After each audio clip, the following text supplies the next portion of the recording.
Welcome to Keith and the Girl. I'm Keith Malley. I'm Chemda. Hello, Chemda. Hello. We were talking about tickets for the latest Spider-Man, how people tried to get them and had trouble get. Turns out, supposedly, scalpers were able to sell Spider-Man tickets for up to $10,000. Stop your face. Now imagine, I was at the theater the other day.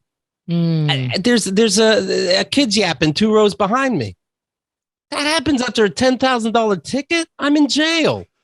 All right, but here's the thing now. Now that we heard that it's $10,000, our friends like Rod and Karen have tickets for this. Do they sell it? No, you got to go first day. It's so because even in headlines they ruin the extra credit scene. So you go that first day, no matter how much people are offering. You're afraid somebody will spoil Spider-Man for you, or you're afraid of $10,000. Well, time to hit on my therapist again. Kinda just asked a zinger. All right, look.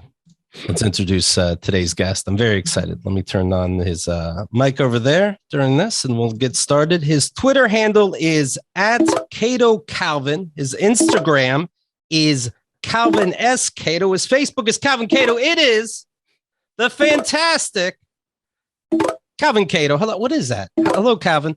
What is that? I guess that's a Grindr notification. I think that's what you introduced me. Calvin!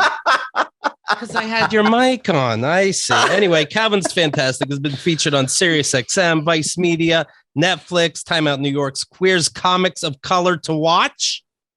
I just call them Comics of Color, by the way. I just want you to know that. I like you said it was queers, like those queers comics, those guys. He's in the book Queendom. It's an anthology of essays written by queer comedians. Again, I just say comedians because apparently I say queer funny.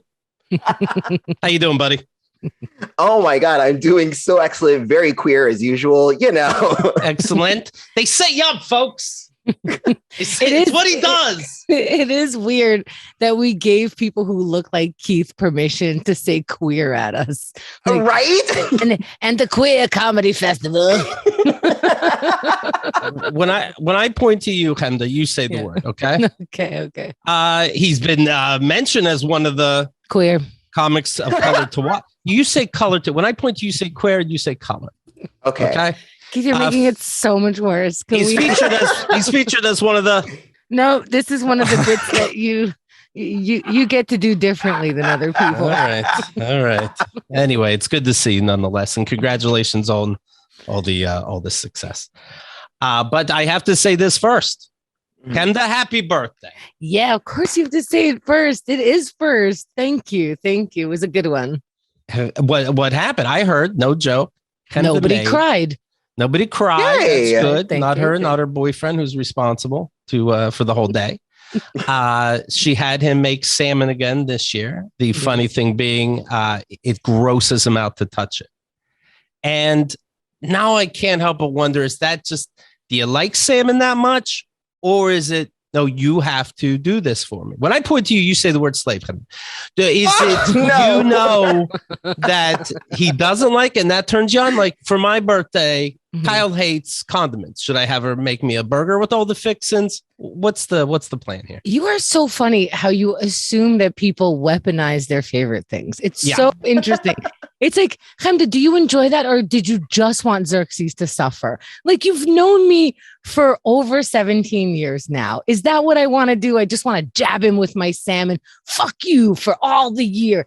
No, what happens is a lot of times, most of the time, if not, like 99% of the time we're eating together. So a lot of times I don't get to really have salmon because of the consideration that you're eating with this other person. You have to cook separately, all this stuff. And so every once in a while I'll crave it and I'll have it on special days because it becomes a separate thing. So by the way, he didn't have to touch it. He didn't even have to hardly cook it. Salmon is so easy. You put it in the oven with like some lemon and butter and you're good to go. It's fine. He's fine. Like Keith checks on Xerxes fucking December 3rd of every year now. Like, is my buddy okay? Did he touch salmon again? Oh my God. He's okay. Okay. I'm here to report, everybody. Xerxes made it through December 2nd. What's a food dish that skeeves you out, Calvin? Anything on the menu bother you? I just don't like oatmeal, and this is going to be very controversial coming from a Black person, but I hate grits. I cannot stand grits. I don't like the consistency of it. It never tasted good to me. Would it be odd if your lover said, "Hey, it's my birthday. Can you make me some oatmeal? It's a me day." It would be very odd because he cooks very well, and I cannot cook for shit. So he would never ask me to cook anything for him for his birthday. But it's like, I feel like no matter what I will ask for, it'll be like, oh my God, Hamda's so demanding on her birthday.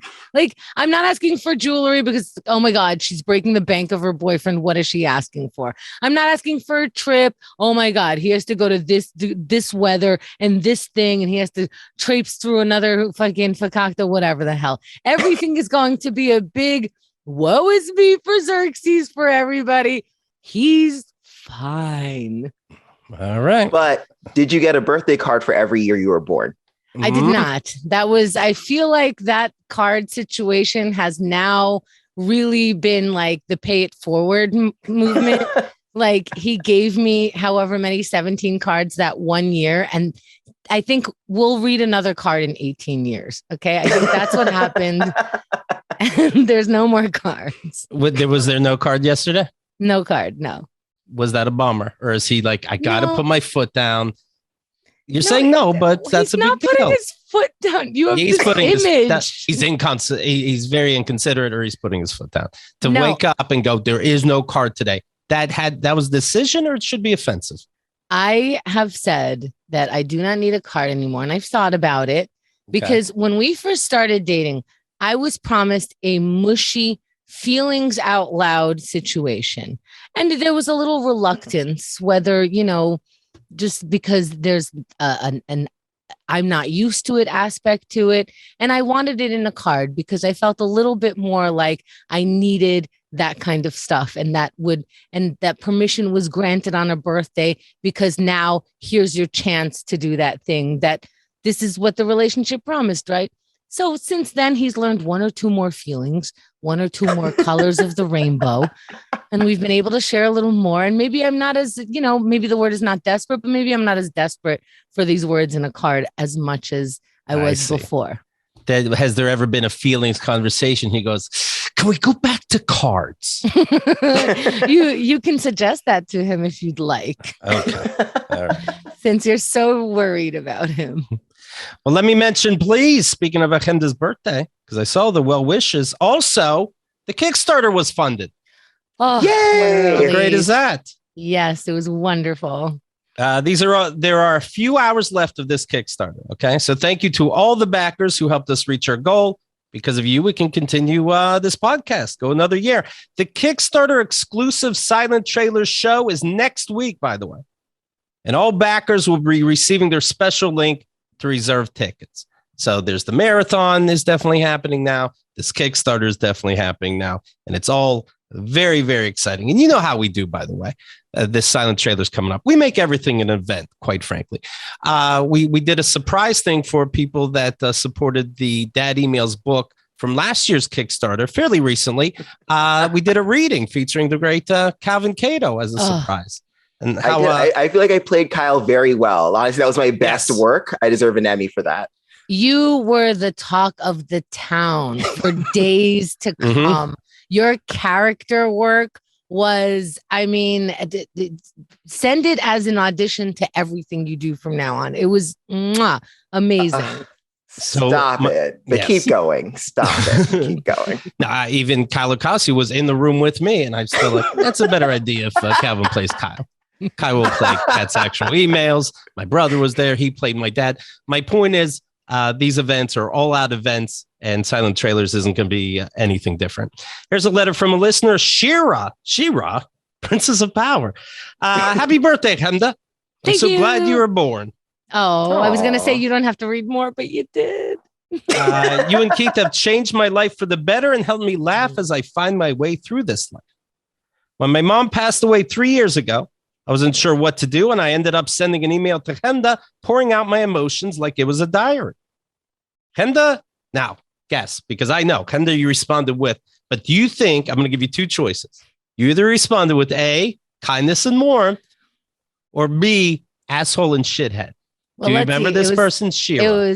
It was around like still kind of getting divorced and tumor stuff, probably like 3 to 4 or 5 years ago. Okay. So I probably told her to fuck off. I have my own problems. Did I do No. that? No. You responded with kindness and warmth. Oh, thank God. Oh, boy. These all come back. Yeah. How am I an atheist still? This is great. Live your life as if everybody's going to write a letter about you to me.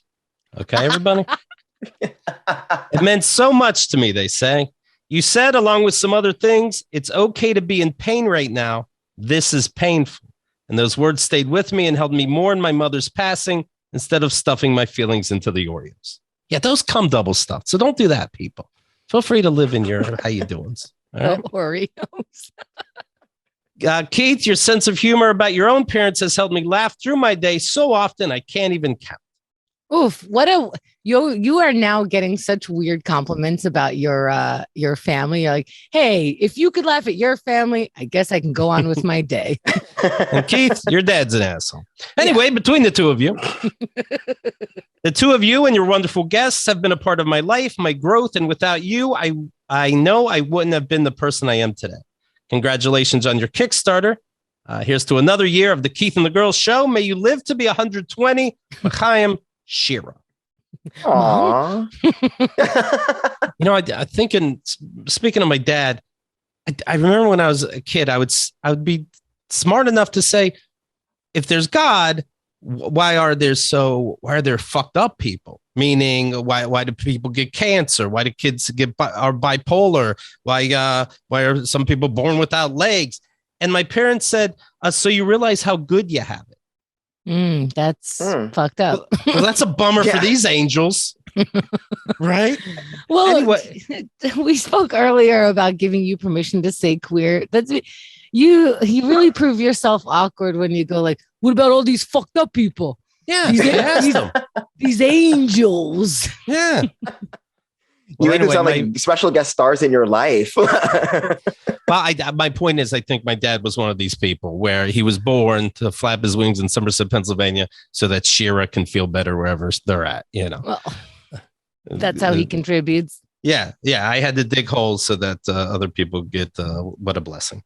Anyway, yes, the Kickstarter goal was reached. The marathon is scheduled for February 5th, and there are only hours left to join in on the group rewards. In fact, if a few more people back the project, everyone who supported the Kickstarter at any level gets $15 in VIP credit. That, of course, is every show we've ever done since March of 2005. So check out the videos and details during these final hours, keithandthegirl.com/kick. And thank you for adding another year to the Keith and the Girls show. All right. Now, Calvin, I got so many questions for you. Oh, God. Okay. First of all, who? And then we'll get to what?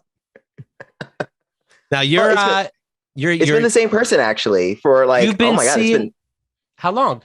It's been, wow, a year and 4 months now. A year and 4 months. Are you seeing people on the side when you say it's the same guy? Sometimes you gotta follow up, Again, no memories. It's just been the one consistent present. I'm living in the present now. It's been really nice. And he's just a nice, quiet guy, which is what I needed in my life. And he's not somebody from your past that didn't work out. It's a fresh start, let's say. It's a fresh start. Like literally, it's just like I've burned down my hoe house and I'm just like building like a mansion of just trust and respect. Are you nervous this is going to get boring? I say that because you know about bathhouses, you know about sex parties, right? You don't give a fuck. You were wall fucking before the house was built. Are you afraid that you're not a monogamous guy, or this seems to be your lifestyle now that you're dating? Well, it's still like it's open, so it's like pretty like it's not like super monogamous, but like know. We're sorry. Maybe I glitched earlier. Are there people on the side? No, okay. There's no one like on the side. It's more like there's like Bleachers, and it's like, oh hey Bleachers, what's up? How's it going? Motherfucker. I'll take some water, but I'm not gonna sit down and have a full chat. That's all it is. Is water blowjob? Just hand stuff now. Just hand stuff. Calvin, It's not true. Just okay. So yeah. All right. Well, who can't like monogamy? Jesus. Yeah. You just have you're in an arena over here. Interesting thing to compare yourself to. A lot of people come in. There's revolving doors, but okay. But other than that, it's just you and this guy. And that's so old fashioned of you. Just interesting. But that's your life now. Why are you acting like this is real? You're fucking other people, Calvin. Anyway, I'm happy for you. All right. I mean, I'm not your Christmas card, but you don't have to lie to me. But okay, we know what's happening. I'm going to edit out everything else except for when you said I'm happy for you. And I'm just going to stick with that sentence. And I'm going to keep that moving forward. How do you think I lasted 17 years on the show? Okay, Keith, I'm going to take what I like and leave the rest. Thank you. Calvin, if it doesn't look like Keith's relationship, how am I going to believe that you're happy? Get the fuck out of here. I would just be curious because I know this guy. He spits on people back and forth. It's an adventure, right? Right? I've never spit on anyone. Well, no, that's not true. But I'm not even going to do follow-up questions. I'm just going to sit and stare until you change your mind. Well, that was one time, and it was a weird story. I'm sure it is. Okay. It's in a foreign country, et cetera, et cetera. All No, I'm it was saying in New is, York.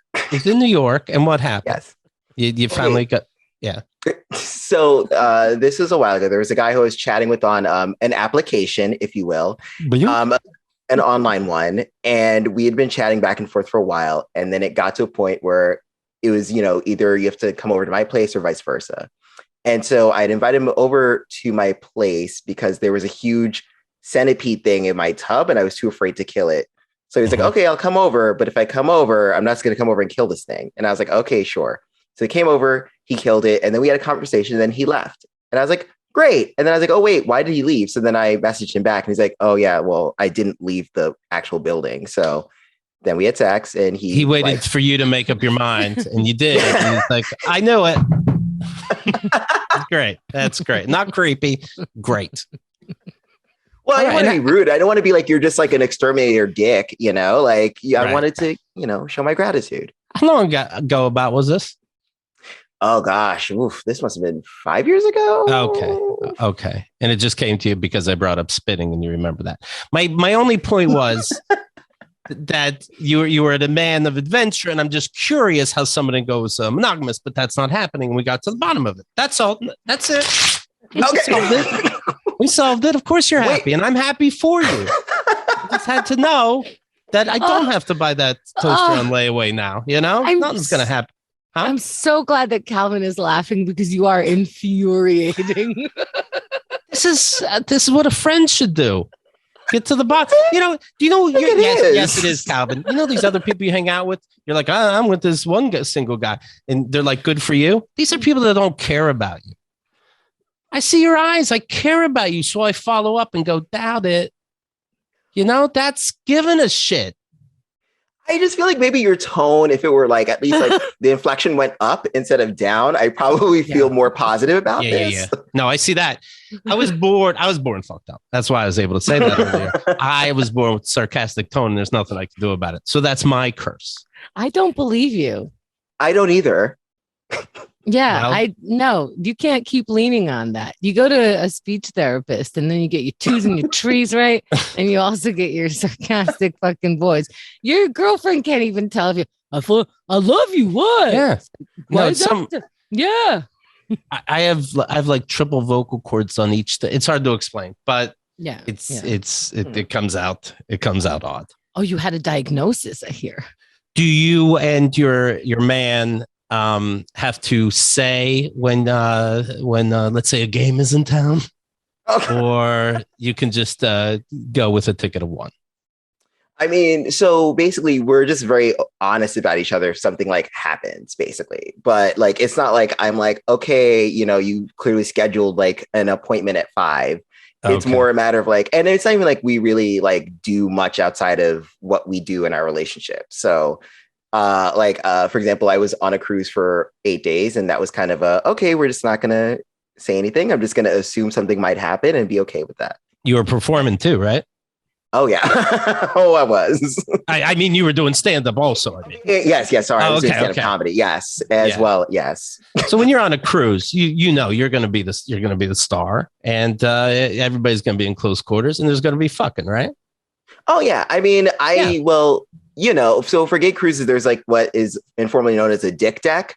So it's just like a section of the ship that's kind of cordoned off that is like relatively understood that like after hours, that's where you go for penis, aforementioned. So is this an all male cruise? His family. So it was supposed. It was basically all queer, but it actually ended up being mostly older men. So older men from 50 to 70. Is it correct to notice that when people say like gay cruise, there's going to be mostly men? It's the men that take advantage of that like gay events. Unless it's called like lesbian something, it'll be most men. Do you find that? I have noticed that, which is unfortunate because this company, they're actually trying to make it more inclusive where it's like, we just want like all people from the queer spectrum. But I think that it just, like, unless like usually like lesbian cruises will specify it's a lesbian cruise, whereas like a gay cruise will be like, we're a gay cruise, but it's always going to be mostly men, several of whom have brought several pairs of jock straps for, easy access. How many guys did you fuck? Come on. I will not answer that. Wow, that's a very... You just did. Nice. So you guys are out on the poop deck, right? Is this what the locker room is like? What? Are people just fucking in the open on this cruise? Okay, so it started out no, because the cruise itself was like it was like kind of a historical cruise. So it was a Mark Twain style paddle boat that went from New Orleans up through the Mississippi River and then back down to New Orleans. So because it was a smaller boat, no one was fucking at first, but there was a lot of like sexual tension. Like it was hardcore tension. And then it's a gay cruise. So every night was a different theme night. So like one night was like a Mardi Gras night. So you had to dress in like purple, green, and gold. And then midway through the cruise, I thought you were going to say like one night's mouth night. One night. One night, like, just a tossing salad night. You just wear green and put some brown on your face. And it's really wonderful. Oh my God. But so at the middle of the cruise was when they had bathrobe night, where you had to like just wear a bathrobe. And that was when all hell kind of broke loose because a lot of people were. It's so unplanned. You're all wearing bathrobes and oops, you all had sex. That's such a shock. Also, what's funny is he's saying the middle of the cruise, but it was only a 3-night cruise. Right.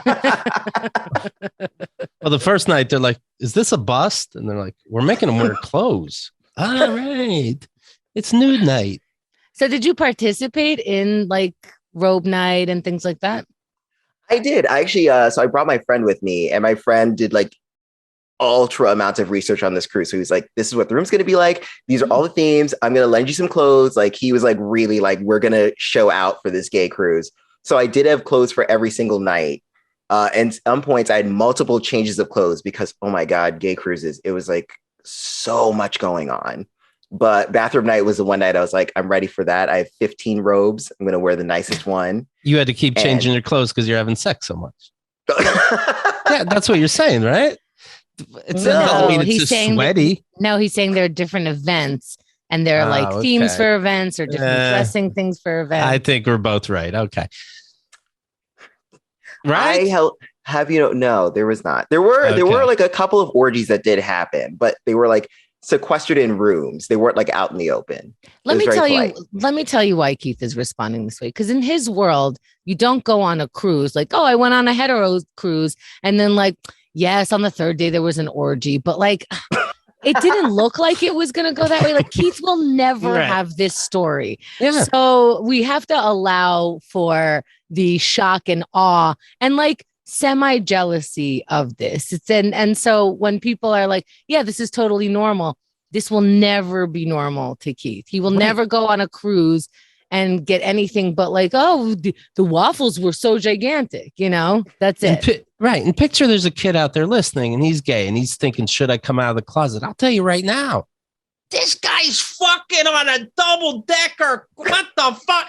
Anne has a lover on the side and he's what? Yeah, I think you can come out. Straight guys tell stories like, yeah, it was my birthday, so I got a blowjob. See, this is what we're comparing to. Yeah. Oh, this makes more sense now. It's a good life. I get it. It's a good life. I want to know what Tom Cruise is doing right now. They have different lives than me. You know? But you make me sound like it's like a very sexy version of the Trevor Project. Like it's like not like that serious. It sounds. There was also historical stuff too. We learned a lot about Mark Twain and history of that. Oh yeah, I'll get to that. No worries. The thing he was is, the funniest man alive.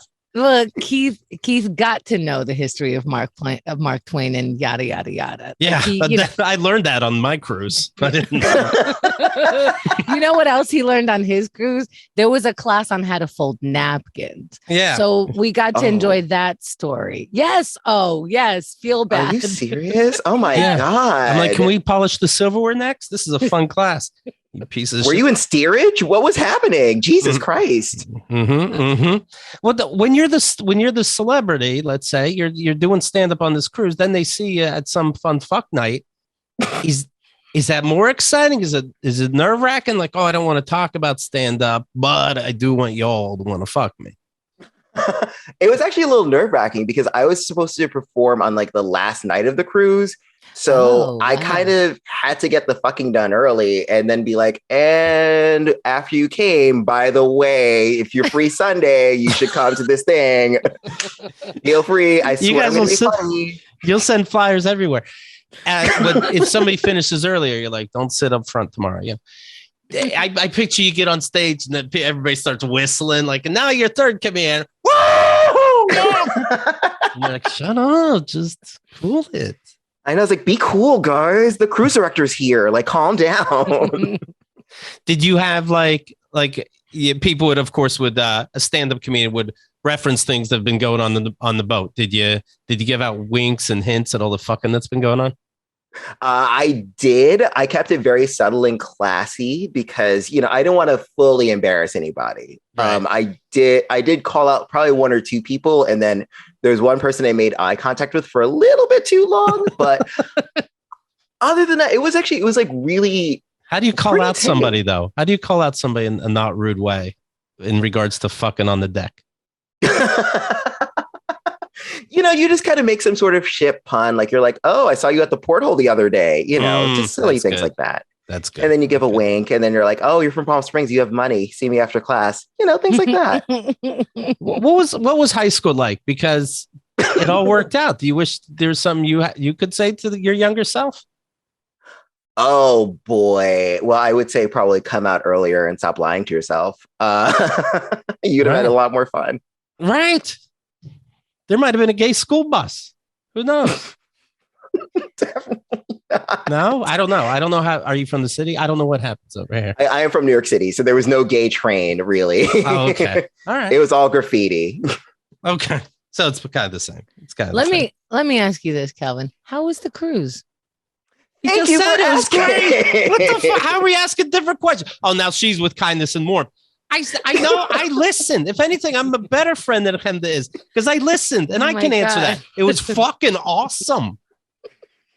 I feel like you listened, but there was 80% judgment listening and like not really full engaged listening. It was open air, but he was airtight. He had a great time, and congrats. I would not understand that. Let's just hear if there's an answer to it. That's all. Right. We're all asking questions, and that's what's fun about our show. Calvin, how was the cruise? Honestly, it was one of the best experiences I've ever had. Like it was partly a vacation actually, because it was just, I did a lot of hanging out, and it was also fun just because like they were all like older queer people. It was nice because I feel like, older queer people tend to be like overlooked in society just because, like I feel like in general, gayness is very like kind of youth oriented and youth focused. And it was really nice just to be like, oh, I'm just going to hang out with you guys and we're just going to like be friends as people. And there was like not as much sexual attention, at least with the people I made friends with, than I thought there was going to be. So it was like just like a sweet learning experience. And then like there was nonstop drinking on the boat. They ran out of rosé. So it was wild, but so fun and so gay. Yeah, Keith, you were right. Okay. Oh, my mind was blown. I tried to have a real moment, you guys. I sorry.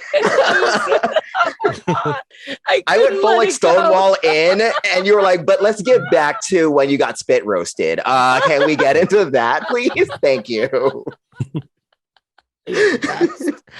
Were you in the closet your entire high school period? I forget. Yeah, pretty much. Like Okay. because I was like, I had like conservative immigrant parents, so I kept being like, this is just a phase. And like, and then you get to be 25 and you're like, this is a really long phase. And so you kind of have no choice but to come out, really. Did they ask you if the phase is still going on or everybody's comfortable? Oh no, everyone's cool now. I think I've committed to this now. Like, Okay, right. After that cruise, I would too. Sure. Have you had sex with a woman?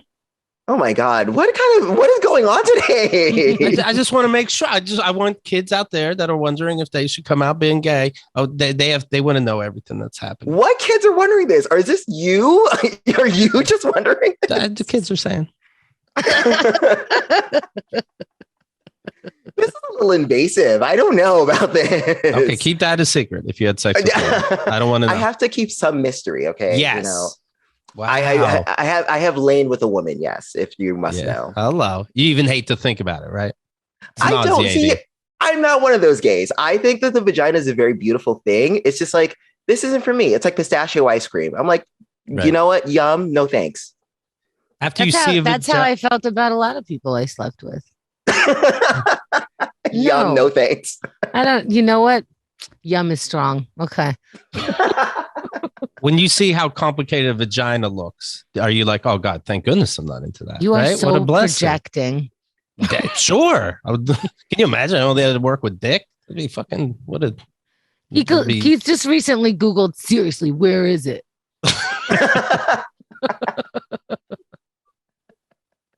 He's still getting to know things. He wasn't allowed to come out as a teenager either. Of any kind. At all. No, I don't know any of these answers. Calvin, I didn't know about masturbating until I was over 18. Are you serious? Yeah. This is so then what did you do when you had a hard on? Like when you got hard? I don't know. I'm like, oh, there it is. It just, I don't know. I don't know if it was religion and so it didn't connect with my brain, but I don't remember ever telling myself, no, don't touch it. Were you confused as to why it changed forms at all? I never even, I never really thought to ask that. No, I wasn't confused as I grew older in general, No, like, were you like, oh, this part of my body swells? I get you. I don't think so. Now, did you know what function that had? I think I was too busy just worried about getting bullied in school. I wasn't like, what's this on my body? I don't know. No. Huh. So then how did you find out about masturbating then? I must have known of it. I don't know. And then when I was in my first apartment, I turned on, and I've saw porn before, so I liked seeing it. I just didn't do anything. It only gets weirder and weirder. So you like watch it for the plot? I read the pictures and oh yeah, you had a folder of my dad found porn and I didn't even masturbate. Why were you wait? Why? Because I know porn because they're hot. I still know they're hot. But what would you do? Just kind of like flip? I talked to them. No, I don't know what I did. I'd be like, oh, nice. So it was like a museum for you? Like you were like at the Louvre? Yes. That's why when I finally saw the Mona Lisa, I'm like, this is fucking hideous. Let me tell you about the art I'm looking at. Did you associate the swelling with the magazines? I have to assume. Oh boy. See, this is Calvin why he asks you weird questions. Yeah, I don't know anything, Calvin. Wait, so then I'm sorry, I just have to do one other follow-up question. Just don't be too evasive, but go ahead. So did you purchase porn or did you just like have porn like you'd find old magazines? You found old magazines. They were always in the woods, from the wood god. So you would take these magazines home and you'd be like, this is good shit. And then you would just hold on to them. Yes. And then when your dad found your porn, did he talk to you about it? We went to church, then we drove back, then we came back to the house and they said, wait, Keith, stay inside. We're going to stay in the car. We're going to go somewhere. I'm like, okay, this is weird. Then he starts driving away, just me and him. Everybody else is in the house. And I go, where are we going? He goes, to the shores of Tripoli. Okay. I doubt it. You know, I don't know where that is, but they lived in Pennsylvania. I don't think that's where Tripoli is. Probably not close to, at least not the shores of Tripoli. I've never seen this. I don't think the shores are driving distance from, right. Somerset, Pennsylvania. Yeah. So then he said, do you have any, how old could I have been? Everything was too old. I'm going to say 16. I don't know. And he drives, he parks in this Laurel Hill State Park, this local park there. And he's like, now, and you can tell he doesn't know what to say. He's like an even worse version of the dad on American Pie. Oh boy. Who never knew, what the, but not nearly as earnest. And he says, well, this is not the shores of Tripoli. I'm like, what? And I am not God. I'm like, is this the mind-blowing news? He goes, but I am your father, and I have some concerns. And is there anything you'd like to tell me? And I'm thinking about anything I did. Maybe I stole candy at a store. Maybe, who knows? But I'm like, I know I can't say anything. I have no idea what you could be. And I'm not living a life. You didn't catch me masturbating. I don't know what's that. And he goes, you can tell me. And I'm like, I really don't know. And then he just started getting more and more angry. Oh, you're not even going to tell me? I'm like, I don't know what you're talking about. I know, so just tell me. Which is funny that now cut to the dad emails. I say that I have all this proof. He won't cop to it still. He goes, okay, then what's this? And he reaches in the back seat, pulls out a bag, puts it in the front seat. So now that I think about it, was it like on the floor at first and the kids were there in the car, or was it under the seat? I don't really remember. He didn't get it out of the trunk, I don't think. So I remember him reaching back, putting it in the front seat and saying, I found this. And I don't know what it is. It's a bag I never saw before. I didn't put my porn in this bag.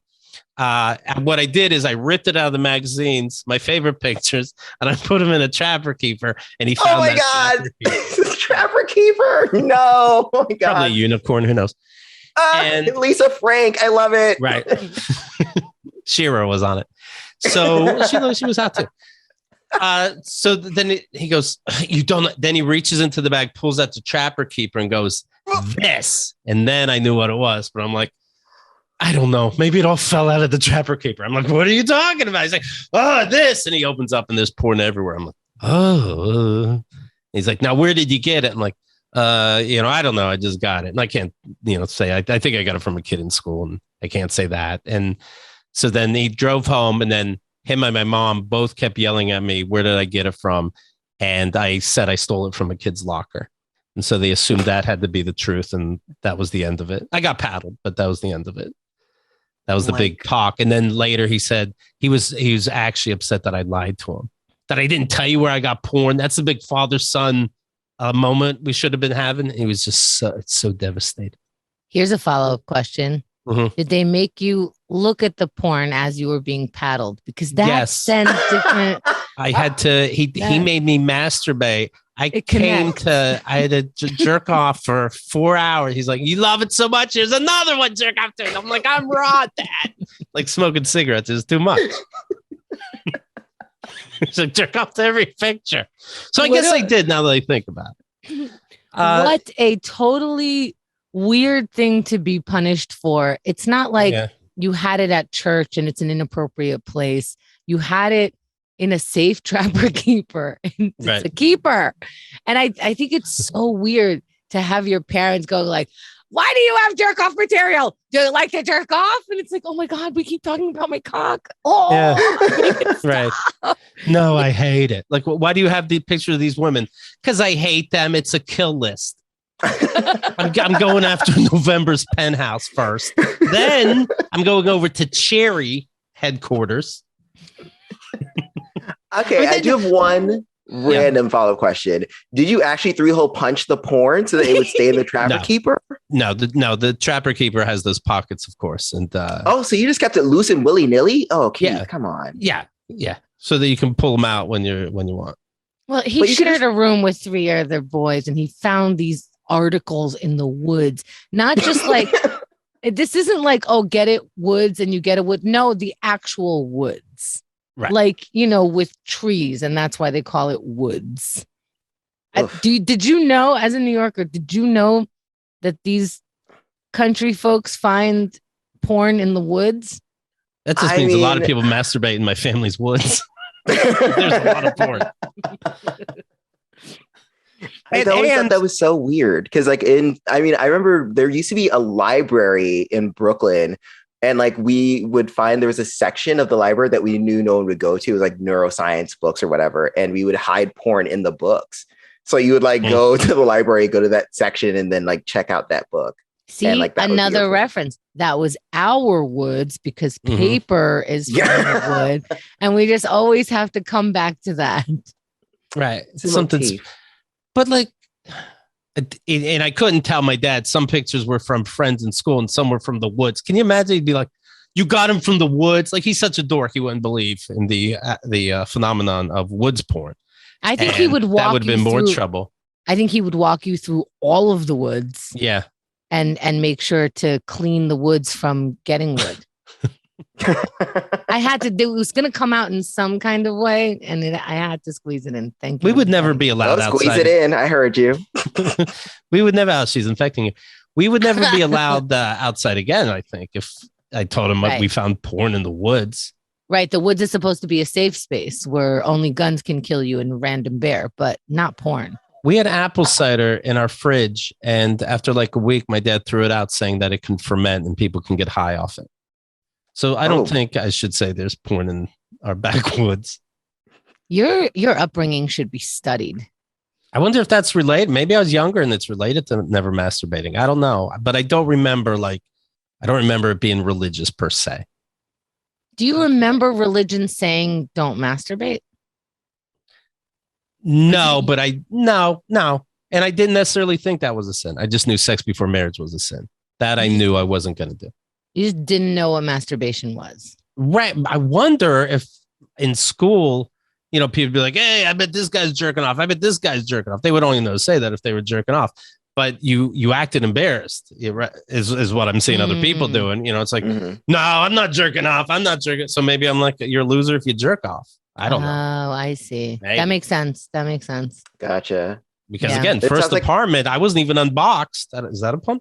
I wasn't even unboxed in my place. And I remember, cable came in and I'm jerking off to Showtime. So yeah, it was as soon as I was free, I was like, all right, we're getting this done. Oh, Showtime after dark. I miss those days. But what kind of pervert was my dad that, also when I was a kid, we kept our paper garbage downstairs in our room, and we took it out to a paper burner that we had because my dad didn't want to spend money on garbage. He would take food and perishable garbage like that and drive it to a local dumpster when nobody was looking and throw it in, the back of a store, that kind of thing.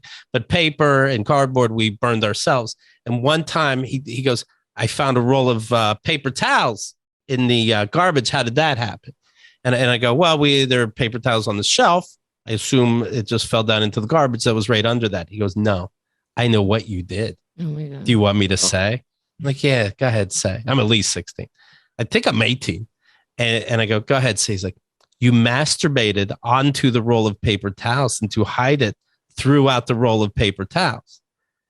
And I didn't even masturbate at that point, but I'm like, yeah, I did know of it, to be clear, because I knew stuff came out. I had nocturnal emissions because I never did that.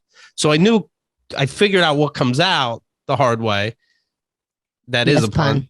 Yes. I was there. And I'm like, so why would I do it on a paper towel roll and then throw out the whole paper towel roll? He goes, yes. I don't know why you would do that. I'm like, what the fuck? And that was the end of that. That's crazy. You could just take off the first whatever of layer course. of sheets. I would assume. That's just practical. That's what I did in my first apartment. Yeah. These Catholic households, you guys talk a lot parent to kid about masturbation. It's like a lot of conversation about how you did it, where you were, where'd you come, right.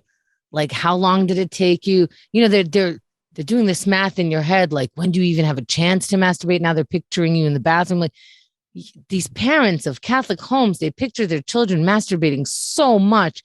That has to be looked into. That's a weird thing to do. Yeah.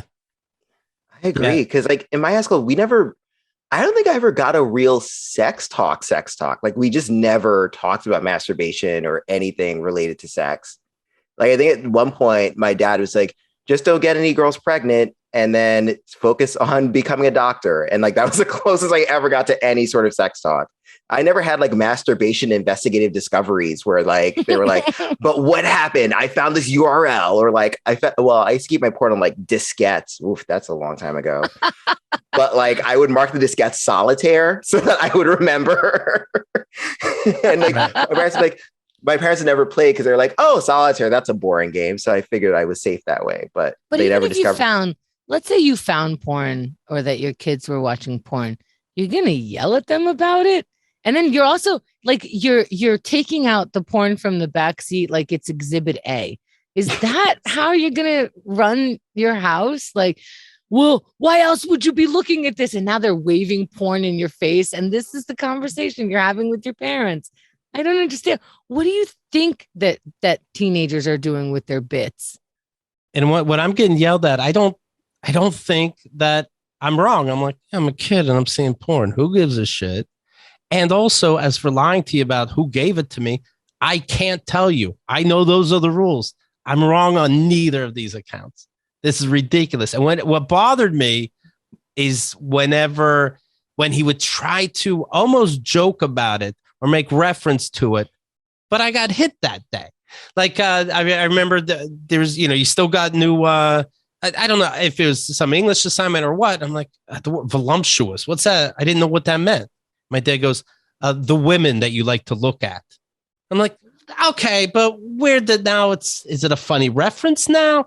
When I went to my prom, he goes, before I was out the door, he goes, son, remember, keep your pecker in your pants, and a little smile. I'm like, are we pals now? And okay. Yuck. That'll keep my pecker in my pants. That was my sex talk. Keep your pecker in your pants. You're 18. That works. I'm like, oh, sex is gross. Right. I'll go back to masturbating. Right. Yeah, even if he said it like in my favor, right? Hope you get your pecker sucked. Like, I'm not, and I'll be home by 10. Jesus. Bro. Hope she licks your dick slit. Like, oh, okay. Never mind. That should never be said at any age. Let's be honest. Right. Dick slit. Stay out of that locker room. Ugh. Yeah. Well, that's perfect timing to bring up this. BetterHelp. H-E-L-P. BetterHelp is therapy that I use. Kenda uses it, and we love it. BetterHelp.com/KATG. That's what you want to check out. BetterHelp.com/KATG. You're going to get 10% off your first month at BetterHelp.com, and you're going to find out why we like it so much, how you can get things off your chest, some things you don't even want to tell close friends. And they listen. When I tell my therapist something, I go, you have to listen. And then I tell more, and I go, you can't tell nobody. And they know it. And they know that. I'm a big fan. Kenda even got wiser, if you can believe it. I mean, years ago, she was warm and supportive, but now she's, it's fascinating to see. Keith hasn't gotten to that feeling yet. I don't know. She's on after me. Yeah, she's on a different level, but I am a big fan of it. Take a look. You'll see what I mean. BetterHelp.com/KATG. You're going to join over 2 million people who've taken charge of their mental health. Listen, it's the holiday season. There are some triggers. Okay. Consider BetterHelp your trigger warning. Okay. Yeah. BetterHelp.com/KATG. If you put that /KATG in there, you'll get the discount. Also, I write down the topics as we go down, and I have like open relationship, cruise, masturbation, BetterHelp. And there's something, whether it's work, whether it's relationships, whether it's COVID, you might have some stress, and I can understand that. I bet in America, we can make 1 million deaths this year with COVID if we all promise not to work together. I bet you we can do it. These fucking patriots. The mask. Well, I can't breathe with the mask. Really? Meanwhile, you're just singing, I'd gladly stand up next to you. Really? You can't wear a mask. Until you find out about the humidity in Afghanistan. Am I wrong, Calvin? Fucking assholes. I don't want to be dragged into this part of the conversation. I'm seeing that MTA is going to put a plan in place where they can have regular COVID-19 tests because 30% of the workers won't get vaccinated. I thought you had to. Yeah, apparently not. So they're going to test you now. And I guess you won't be working if you don't pass the test. But all these tests, it's a $100 million plan. But instead of them just getting vaccinated, they have $100 million plan for constant tests for these pieces of shits. And you're telling me I shouldn't jump the turnstile. Oh, no, I'm telling you should. But of course. But I thought 100 employees are over. Did they just fire everybody but 99? I mean, will it make a difference? The trains are still delayed. So now they're taking tests. Oh so what is testing going to do? It works out to about $5,000 for each transit worker not now vaccinated. I'd rather have the money. I'd rather hazard pay. That's a practical thing. You can give me instead of wasting $100 million on tests. I just don't understand why you wouldn't get vaccinated at this point. I mean, it's been so many months now, and I feel like if anything were to happen to your DNA or whatever, it would have happened by now. So I just think it's so ridiculous. This is, obviously they're doing a lot of research. That's the thing. Did you ever write a research paper on science? What research are you doing? I find it funny when anti-vaxxers or people that don't believe, or people that believe COVID is a hoax, rather, when they believe that now 2 years later, that it is indeed real. And I never understand what convinces you. And I bring up that the old host, Chuck Woolery, he was somebody on Twitter all the time. It's fake. It's bullshit. It's the Dems somehow are going to making up there's a virus. And then all of a sudden he tweets, my son has the virus. He's in the hospital right now. This thing is real, people. First of all, it's my fault. No, okay. People, get your shit together, Keith. Okay, Chuck. But what makes Chuck Woolery or any of these people, even if one of you is sick and the hospital said it's from COVID, why don't you believe that's part of the hoax? Because you feel it in your lungs and you're like, trust me, this is different. I'd still be like, oh, it's a doctor. You have 6 million theories going on. While the Democrat leaders aren't busy eating babies, then they're out there making up this hoax so that money funnels from the hospital somehow. Why all of a sudden is it real because your son got it? Because I feel like that's true with so many conservatives, is that it's real when it directly happens to you. It's in the same way as there's so many conservatives who are always like, we're anti-gay and gay marriage is a sin and blah, blah, blah. And then before you know it, their daughter or their brother comes out and they're like, oh, I guess gay people are real people too. And it's like, yeah, of course we fucking are. What's wrong with you guys? But COVID's the same way where it's people just don't want to believe until it directly, you can't not confront it, and then that's when you're like, oh, I guess I have to acknowledge that this is a real thing, that we are in the same reality. What a fucking world. All right. Are you doing any you going to your families for Christmas, anything like this? My mom is here, so I'm going to travel all the way from Brooklyn to Brooklyn to go see my mom.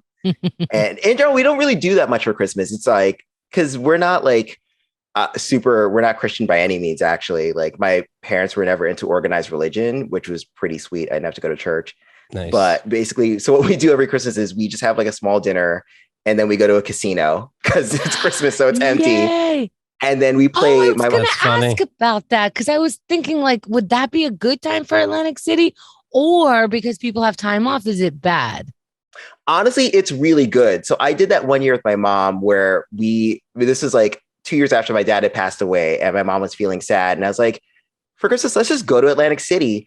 First of all, it was super cheap to go. Second of all, it was crazy empty. And third of all, you could do everything that you would non-casino things. So I went with my mom and then we found a mechanical bull and it was completely empty. And the guy was working behind the bar. And I was like, can I just pay you extra to turn on this mechanical bull so we can ride it? And he was like, what? Sure. Okay. And so I just rode a mechanical bull on Christmas and my mom taped it, and I fell off, and my mom thought I died, and I did it. And I was like, this is great. And the guy's like, this is wonderful. Here's a shot. And I was like, this is amazing. And then other people like joined in because they're like, who's this crazy kid on the bull? Honestly, was the guy running the machine? He didn't let you guys run it, right? No, no, he did not. That would have been a liability for sure. I honestly thought that's what you were greasing him about. You Yeah, know? here's I'm $10. Where's the on button? Yeah. Hey, this is my machine now. Okay. Next I know. hour. I was the captain. What do you do? How much?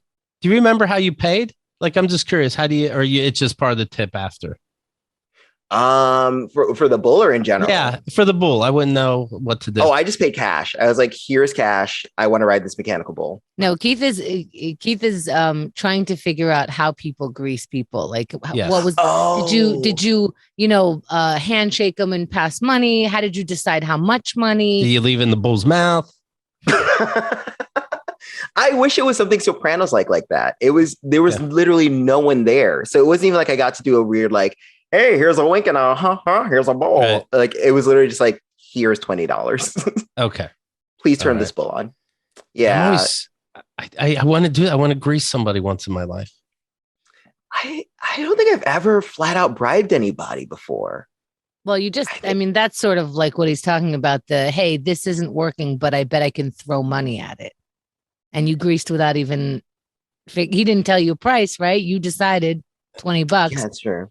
Yeah. That's what I want. I'll handshake a guy, then he'll take me to a table. Then he stops and goes, oh, it's just a $5. Let's go back to the front. Oh, I didn't know you looked at it. Like we have ways of looking without you knowing.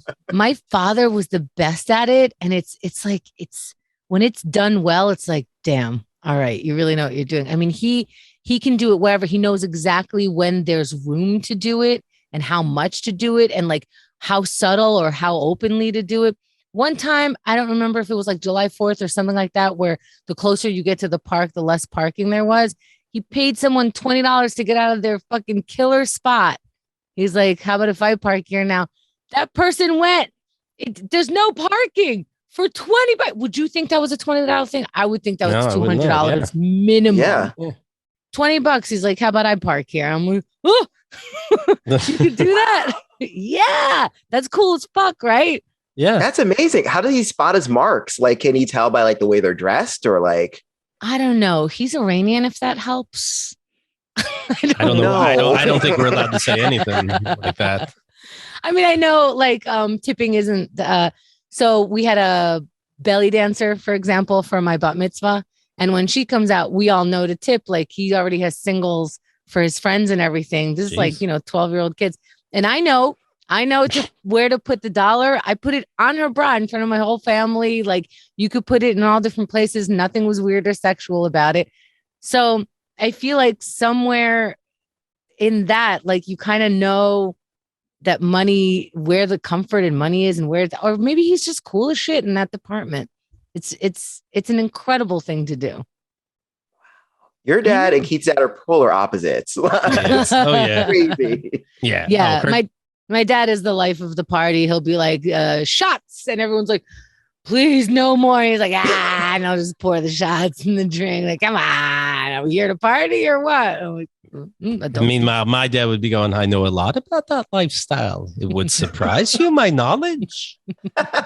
Had you come to me with an open heart and clean mind, I certainly would have shared that with you in abundance. Meanwhile, I'm slicing my wrists. Oh, well. When would you call this guy that you're with your boyfriend, Calvin? Yeah. Yes. I'm going to say yes one more time to preserve the relationship. Yes. Okay. Have you both said that you love the other person? We have not gotten there yet. What's the hurry? I'm with you. It's only a year and 4 months. I just wait until it feels natural. I'm going to wait until COVID's over and then we're going to really figure out and decide, Right. That's how do you break that? How do you say that? First of all, I'm allowed bleachers at a party. Secondly, but I would like until everything's open so that we know what we really want out of life. So it seems more like a choice. Is that how you say it?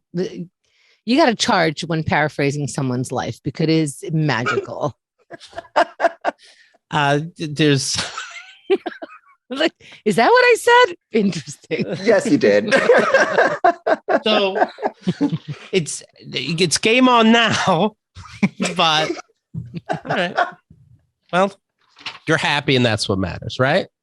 Again, I'm going to edit everything out except for that last sentence you just said. Yes, I am happy. And thank you so much for being such a good friend to me. So as far as Calvin's concerned, this whole episode was happy birthday, Chemda. I'm very happy for you, Calvin. KeithAndTheGirl.com. We made our Kickstarter. Anyway, have a great weekend. Well, here's a nice gift. And you don't have to be a lover, but would you say he's a loved one? Yes, he is a loved one. I do care about him. We do a lot of things together. We watch shows together. We cook together. Okay. So like, yeah, I mean, I care a lot about him. Yes. Yes, I do. Yeah. That ever happened? Somebody say, I love you, Calvin. You're like, you're a loved one.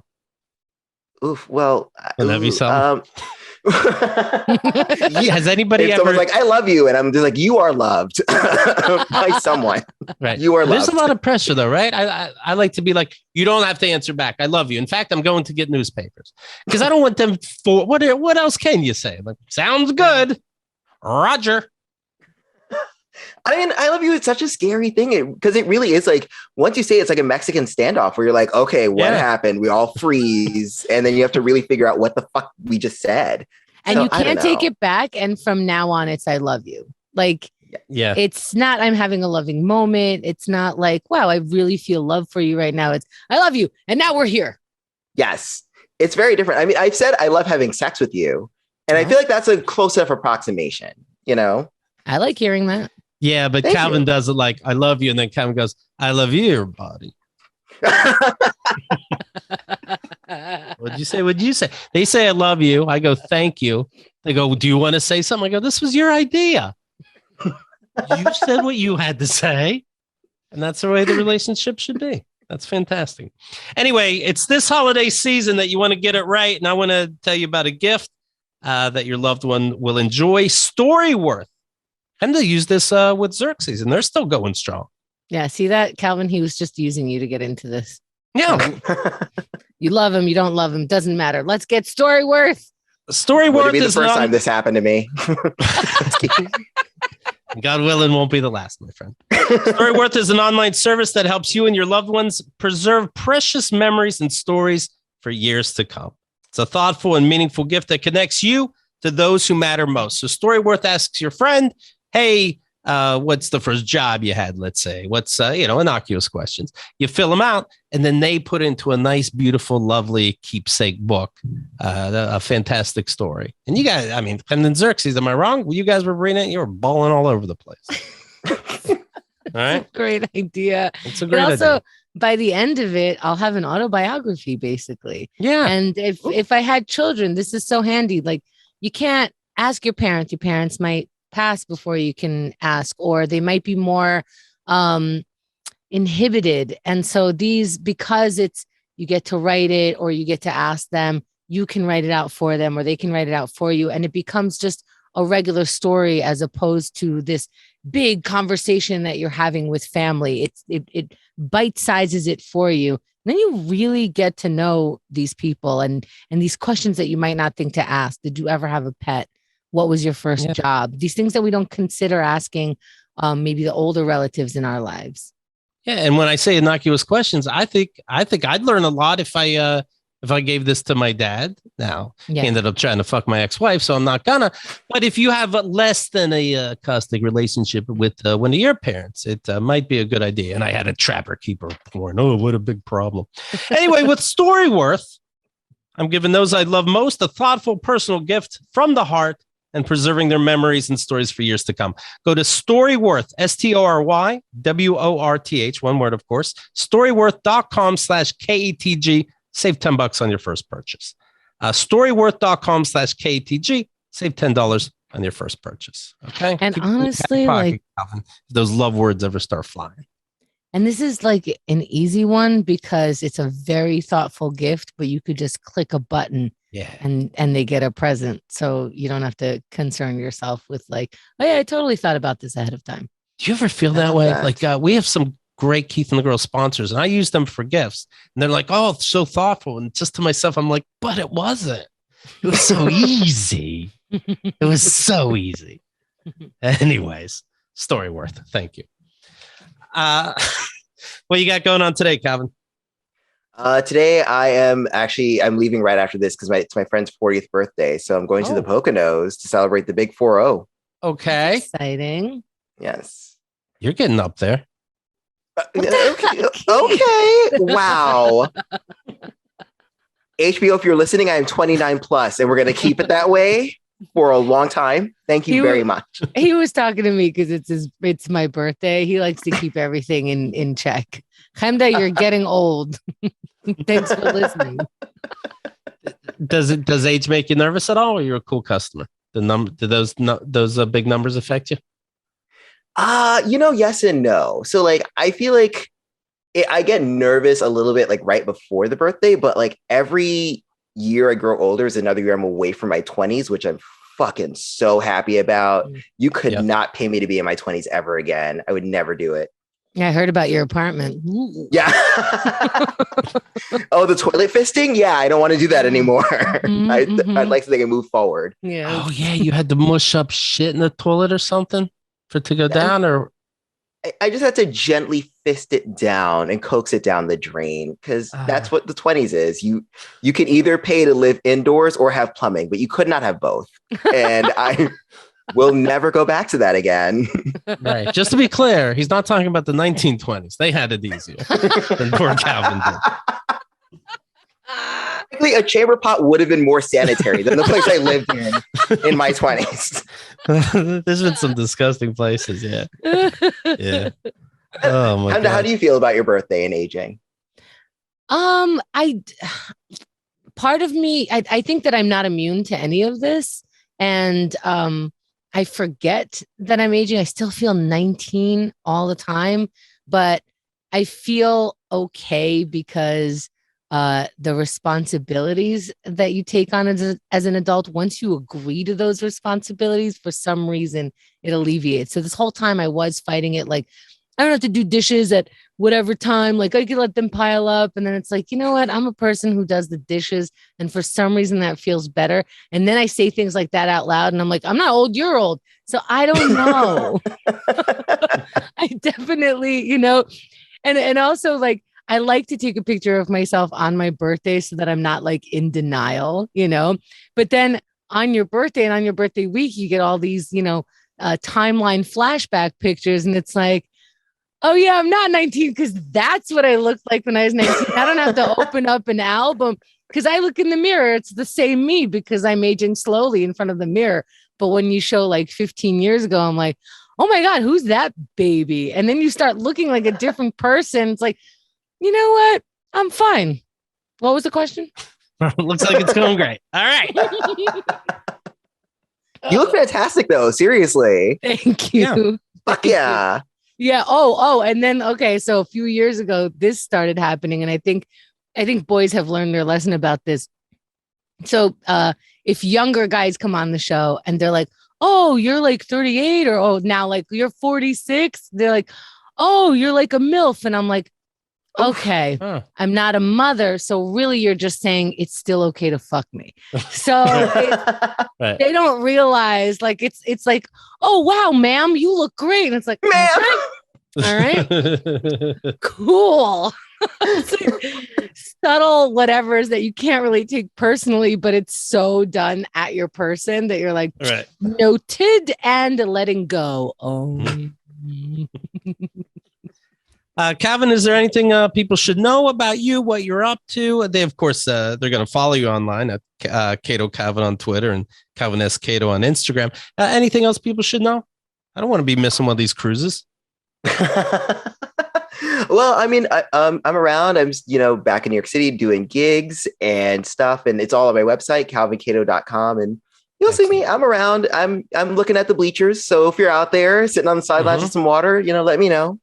I'm sincerely happy for you. I understand the sarcastic tone. It's me trying to get over childhood trauma. But I want you to know I'm happy for you. And I like seeing that smile on your face. So thank you very much for your time. I'm going to choose to say you're welcome. And I really cherish the time that we have. Final hours at Kickstarter. Say hi, be part of it. KeithandTheGirl.com/kick. See you soon.